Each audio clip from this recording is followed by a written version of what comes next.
Morning. I hope all is well. There's a little noise in my car. I'm hoping that stops sometime soon. It's been going on for the past, say, 5-10 minutes. But I'm gonna kind of just jump straight in. Usually, when I wake up and I've got a lot running through my mind, I try to come to the car straight away and just record and just allow all this, not verbal vomit, but allow all my thoughts to kind of just to come out. And I kind of, yeah, the same has happened this morning. It's been a while since this has happened, to be fair. Like I've had a lot of really interesting rides recently, and I've been recording a lot of like really interesting content. But yesterday, it's mad because before I picked up this rider, I thought to myself, never ever judge a book by its cover. And the reason why I said that is because, again, I've had loads of interesting conversations where I might have judged someone before they've got in the car, and that's not really me in general, and they've turned out to be really interesting, or they've taught me something about themselves, or I've just learned something, generally speaking. And yesterday, I actually got in the car, I told myself, no, keep the GoPro recording, and don't judge her by her cover, like for who she is, because she doesn't fit within my social circles and stuff like that. It doesn't necessarily mean that she's not interesting or anything along those lines. And I'm gonna say where I took her. Yeah, I'm gonna say where I took her. It wasn't anywhere and private and confidential in some respect. I was taking her to the airport, so I took her to the London Luton Airport, and she was going to Hungary. And the reason why I'm saying all that is because she may want to chime in at some given point. Who knows? Because I recorded the content. So no, it was recording, sorry. But usually I ask people whether they're happy with me actually keeping the recording and me sharing the stuff. But I didn't ask that question because it was such a long conversation. It was like a 2-hour conversation, and so many interesting things were said that there was a part of me that felt, actually, I'm going to keep some of this private, as in between me and her. Because when she picked up like the conversation card, she goes, this is really interesting. It's going to allow me to move away from the conversations I've had from work.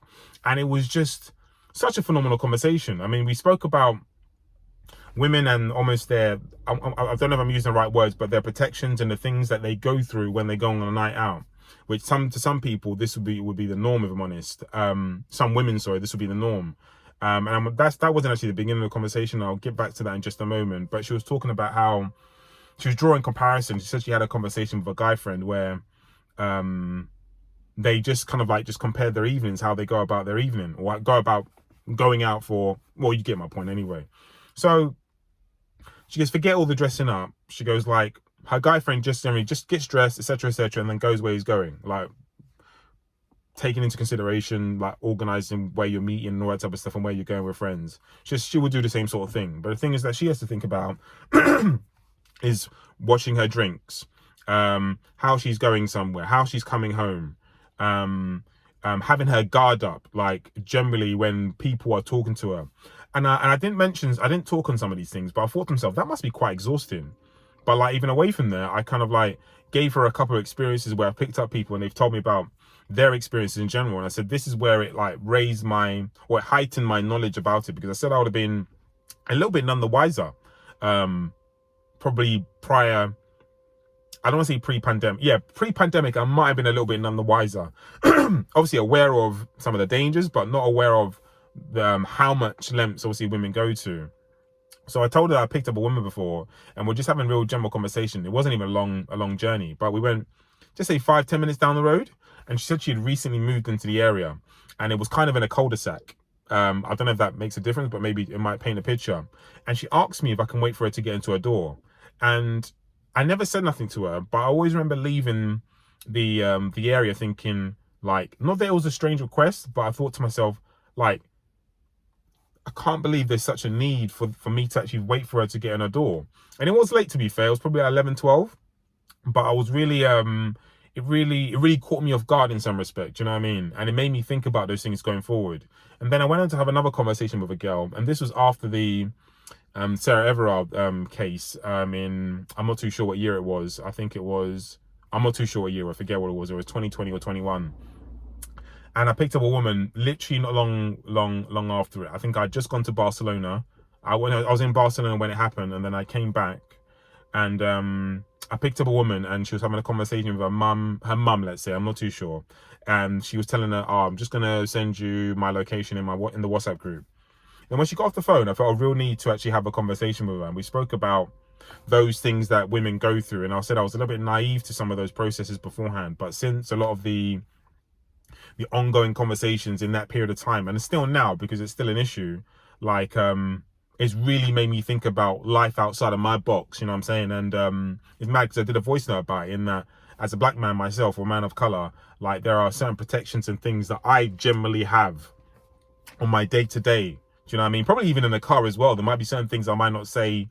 I can't think of them, but there might be things that I don't say when talking to people. Someone may say something and I might leave that out just to avoid anything, not confrontational, but anything that might be challenging, that we don't need to have. Do you know what I'm saying? But yeah, like we had a really interesting conversation about that. Do you know what I'm saying? And she went on to talk about how she once had to jump into a fight between her boyfriend and someone in a bar. Do you know what I mean? And she thought she was gonna get punched in her face, but she said she's very lucky the guy was a bit conscious that she had jumped in, and that he would have potentially hurt her in swinging. But she went on to say that the guy was with at least 3-4 other people, and obviously it was just them two out, so they would have got, yeah, no, if I say they, she didn't say they, but she said he would have got beaten up and it would have been quite bad.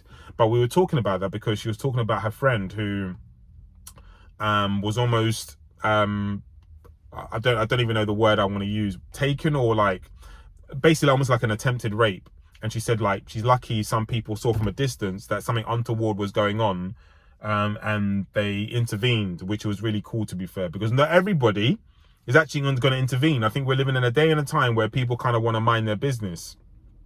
But yeah, we spoke about that, like not in depth, but we spoke about that. We spoke about some of the intricacies with that. And she said when her friend came home, they sat down and, well, they all sat down and they all cried and stuff like that. And again, that kind of like brings it into perspective. But the conversation like really evolved, really evolved. You know what I'm saying? And I hate doing this, by the way, but before I say it evolved, but I want to take it back to where the whole conversation began. So again, she picked up a conversation card, which I've been having in the car, and I'll be releasing content. If not, I'm releasing it at this moment in time. But I think, anyway, she picked up a conversation card, and the question, I think verbatim, was, would you be upset with your partner if he had spent £200 on an engagement ring in comparison to your partner who would have spent 5 or 10 grand, which apparently is the average? I didn't know that. And she said she wouldn't be upset at all. And she went on to talk about how she's actually allergic to engagement rings and things. Not engagement, she's allergic to jewelry. And then we went on to talk about housing and things of that nature and stuff like that. And she went on to talk about the importance of well, the lack of importance in things on jewelry and stuff like that. Do you know what I'm saying? Or the importance of other things going on at this moment in time. Kind of had a little bit of a brain freeze just there. But again, as I said, the conversation really evolved, and it's mad because I feel I'm not even going to give the conversation any justice. But some of the lasting, on the subject of women going home and stuff like that, she also mentioned that her instincts have saved her in situations. She said she once got a cab. No, she ordered a cab, and her instinct told her, do not get in this cab. If you get in this cab, something bad is going to happen. And she said, I couldn't even tell you what it was about the guy. All right. But something told me, do not get in this cab. And she didn't get in this cab. And she said, I always remember that. She said it's happened, I think, twice in her life. But she spoke about that instinct, like, or incident, sorry, specifically. But then I went on to ask her, like I said recently, and I don't know why, I've been having this I've been having trouble with not quite trusting my instinct and or my gut feeling, and I don't know why that is. And I'm now in a place where, because I haven't trusted it once or twice in recent time, I'm now don't even know what to believe. And we went on to have a conversation about those things, and I guess some of those things I'll keep a bit private. But we went on to talk about love, or we want to talk about love, because I think a lot of the conversation evolved around her now current boyfriend. And it's mad because there's jewels or real things or real takeaway points that I've actually forgotten. I thought about it last night. But she was 43, and within the context of what she was talking about, I asked her, like, for her, what is love? Because she's had a few relationships and stuff like that. And she said like, this is where, well, I'm really annoyed because I think we had a slight difference in what we think love was. So what I said was that for me, like, after all the feels and all that type of stuff, I'm kind of like quoting Snow Allegra. I said, like, those things kind of disappear, which is cool, and you can expect to happen. You can expect that to happen, sorry. Do you know what I'm saying? Because those are the initial stages. But after that, for me, it's almost like what you're prepared to do for the other person going forward in some respect. Do you know what I mean? Because, not even a because, it's not even a because, yeah, it's what you're prepared to do for other people, what you're prepared to do for the other person. Do you know what I mean? How far you're prepared to extend yourself. Do you know what I mean? And she went on to draw a comparison with her love for her nephew. Yeah, she wanted to draw in comparison to her love for her nephew, but she spoke about how, like, she's in a really good place with her boyfriend at the moment. But I guess almost like the thing I want to talk about, or maybe where I want to leave it, is she said after 43 years of life, like, she didn't say it like this, but after 43 years of life, she really couldn't tell you what love is. And the reason being is because she left, like, a previous relationship which was a little bit toxic in some respect, and she thought she was really in love then, you know, but really it might have been an infatuation with someone rather than love, you know. And stepping into this new thing, she couldn't tell me what love is, or something of the sort. And I just found it, like, really fascinating at the age of, like, 43 that she wouldn't know. And that doesn't make her any more or any less than anything. I guess what it made me think is that we are all really on a journey. Do you know what I mean? And I am now of the thought, not now as in today, but recently, it's mad because maybe, I don't know if I mentioned Clear Soul, like, I listen, yeah, sometimes, depending on where I am, my mood, I listen to a bit of Clear Soul. Generally, like, if I want to feel good, or I'm in a bit of a funny place, I feel it's got a good place, you know what I mean? It's got a good place for me. So, like, certainly at the moment. So there's certain things from her music that I've really taken away, which is love. Oh my God, Andrew, you're gonna forget. Basically, love is stronger than anything. You know what I mean? It's stronger than any other. Love conquers everything. Do you know what I mean? And it makes me think, like, we should lean forward with love. And with that being said, or with what she said, in that she hasn't quite experienced love, and obviously there's different forms of love, it just made me think, wow, wow, wow, wow, wow.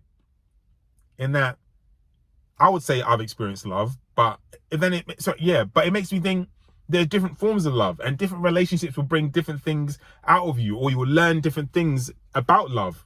Do you know?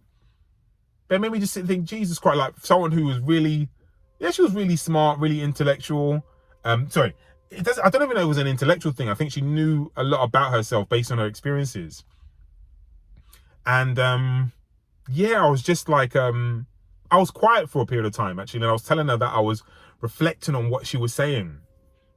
And then the conversation moved on again, actually, as to how since COVID she's been really forgetful, and that's where the conversation was ending. We're arriving at the airport.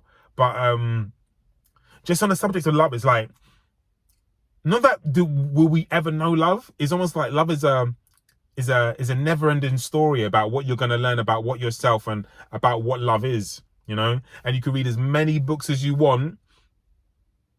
You will never, I don't want to say you will never know, but, like, the lessons, come on, I don't even know what I want to say, so I want to finish it. The lessons are the lessons and the experiences will always teach you something new, whether that's real life experiences or just things in general. And I think I'm going to leave it there. There was more she told me, or more that I learned from the conversation. Yeah, there was a lot more I learned from the conversation, but I think I'm going to leave it there.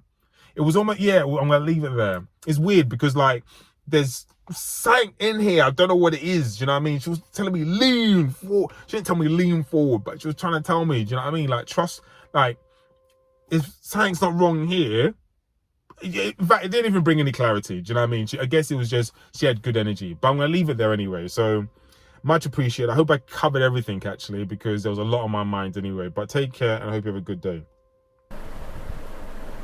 Hey, I'm back. I actually recalled what the jewels were. So I wanted to kind of, like, double back and actually record those things. It's actually later in the day. I've started work. I'm probably halfway through my shift, and hopefully I'll finish sometime soon. But the jewels that she mentioned was it was communication, and she said, like, you can have a phenomenal bond and connection with someone, and the chemistry is like second to none, and the relationship not work because you're unable to communicate clearly or coherently or communicate effectively together. And she gave an example, I think, of either her or someone else who was in a relationship, I think maybe in a marriage, great chemistry, they broke up, and then the partner, the guy, went on to find a partner. I think he married her and then had a child with her as well. And who's to say whether that person's happy? So you may have said he was happy, I'm not too sure. But, you know, it made me think, isn't it funny how, like, you can be with someone, have phenomenal chemistry, feel that's the love of your life, and then it not work out, and then you end up being with someone who might not be the love of your life, but it works. And in some, I guess, yeah, I was gonna say men do that, but I think both men and women do that, you know, where they find someone who it works, you know, and it's a shame in some respect that those who you have great chemistry with, you're unable to not resolve your differences. Actually, you're not able to communicate effectively to come to a resolution or come to a compromise as to what your issue is, and be able to move forward, you know. And I've been recently reading the Art of Negotiation, I think it is. I forget the name of the author anyway. It wasn't a book that I found like really riveting. It wasn't a book that I really enjoyed, but there were some great takeaway points from it. Certainly in the final chapters in regards to people who don't like to actually negotiate or communicate, or find it very difficult to communicate with someone because you feel you're kind of going against someone, when really that is not the truth. You're actually trying to resolve an issue or get to the bottom of an issue. Do you know what I'm saying? And you're not arguing or jostling or going against a person, which can be the case in some conversations or some arguments, you know what I'm saying? And I think it's about putting your emotions to the side and looking for a resolution. And I think those who are able to communicate effectively are those are the ones who are going to be able to have a long-lasting relationship. But I think there was a bit more to it, but it was more so, like, her point was, it's not the chemistry, it's the communication, the ability to communicate really well what's going to prove everlasting in your relationship. And that stuck with me, to be fair, because I think we've all met people who we feel we've had phenomenal chemistry with, but it's not been able to work, either due to circumstances or due to your ability, or your ability, their ability, and your ability together to communicate effectively. So I think I'm going to leave it there. I'm sure there might be one or two bits and pieces, but communication was the one thing that really kind of stuck with me, actually. And it made me think, actually, not that I don't know how to communicate effectively, but it drives home the importance of being able to communicate effectively. Do you know what I mean? And it's a reason why I enjoy these conversations with other riders, actually, because I guess you'll think, yeah, of course, communication is key to any relationship, but I never really thought about the way she kind of said it. Do you know what I mean? Her words, her vernacular, her tone, you know, just kind of like drove home the point. Yeah. All right, guys, take care. Look after yourselves. Yes.